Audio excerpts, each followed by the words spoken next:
salaamaaleykum monsieur le procureur Abdou Karim Diop naa def Diop naka yitte yaa ngi ci jàmm naka coono yi man de oui merci vous plaît am nga 2 minutes ci sa temps ma am lu ma la wax am nga merci man de dama amoon lu ma bëggoon a wax ci réew mi waaye ñemewuma ko wax ma bëggoon laa wax rek li ma bëggoon a wax di la laaj ndax loolu am naa droit wax ci ou pas waaw maanaam problème mu Marie Gueye mii faatu Ngor wallaay Achim ci laa bëggoon a wax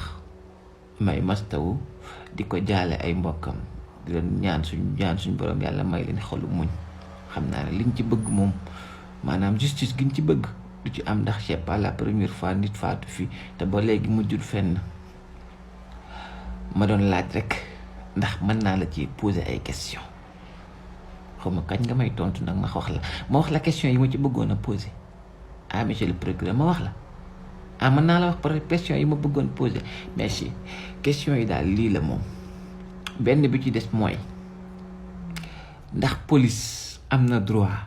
romb un corps sans vie maanaam nit ku faatu ci mbedd mi dem ba ko fa ndax police sañ na abandonner un corps sans vie ci mbedd première question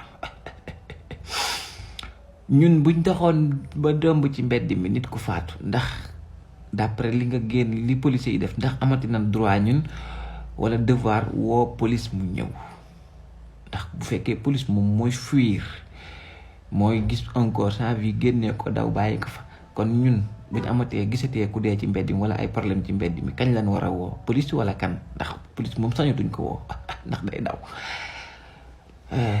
Troisième question mooy est-ce que du règlement de compte monsieur le procureur ndax lii day nuru règlement de compte ndax man am na nuñ ma ko nettali nee nañ ma bii mooy ñetteel bi yoon ndax mës nañoo am ak moom problème amaat ak moom problème moom commandant bi donc troisième fois bi mu am ak moom problème nag ci la ko jël interpellé ko ne ko topp ñu mu topp leen jox ko carte d'identité ay tout ça ne ko yow doomeraam kooku ne ko sama yaay jurul doomeraam ngeen baal ma ci kàddu yi après ci noonu lañ ko kii dugal xaw ma lan ak lan toogaat ay quelque temps gone gi génn dee yow ci nga génn seetal police yi daan ne mort la naturel autopsie bee ko wax monsieur le procureur autopsie moo wax ne moo naturel la nuru na règlement de compte daal waaye ba léegi daal xaw ma nan laa ciy wax ak nan laa koy waxee moo tax ma ne woon naa def vidéo bi laaj la ndax sañ naa cee wax ma amoon une dernière question monsieur le procureur Abdou Karim Diop yow vous êtes pour ou contre le peuple man kan damaa gis saa yoo génnee ci problème yu mel nii rek da ngay seetal gendarme yi waaye ma gis la rek nga rangé wu wax ci ba wax ànd ak peuple ba peuple bi wax la tàccu la mosuma koo gis de wallaay Achim mosuma koo gis waaw ma bëggoon xam daal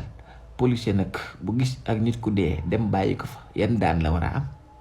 yan poursuite la war a am loolu rek moo doon question bi dégg nga waaw te ngeen xam ne Ngor moom la fa nekk daanaka mën naa dem ba jéggi dayoo de enante am na fa entre force de l'ordre yi ak nit yi de entre nit ñi ak force de l'ordre yi am na réeroo de am na enante de bu ngeen ko teelut lijjanti wala Achim mën naa ëpp ay lox jërëjëf monsieur le procureur donc loolu bu ma ci mënee wax rek nga wax ma waaw lax naa la ni ma ci bëgg a waxee xaw ma ndax dinaa ko mën a wax xam déet bu fekkee ne mën naa ko wax te dara du ma ci fekk nga wax ma wax li ma la war a wax ma wax ci li ma bëgg a wax dégg nga merci beaucoup monsieur le procureur wallaay Achim Abdou Karim Diop procureur national de la République moo xoromu rekk